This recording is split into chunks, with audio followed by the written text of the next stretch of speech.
So I'll give you an example of, a few years ago, I was working with a client where we had been invited to look into and improve upon the invoicing process, as an example, within the finance organization, which was basically, a sub function within finance organization for that client was a payables organization. We were working with them. So where they do their billing and invoicing and, they collect the payments. And as we started talking to them, uh, I challenged them, along with my team, and we asked, why are we just looking at invoicing process? Why are we not going outside of your function, working closely with the procurement and starting to look at a source to pay process in its entirety, end to end?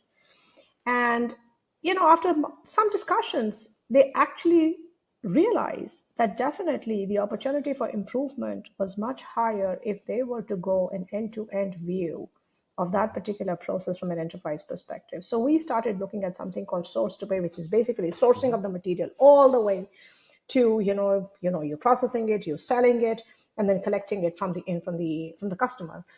And we brought that perspective in conjunction with a function that they already had at the enterprise scale called operational excellence, but only focused on the operation side of the house. So we brought them into the purview. We looked at this entire back office process all the way from sourcing the material to the, collecting the billings, so to say, from the customer.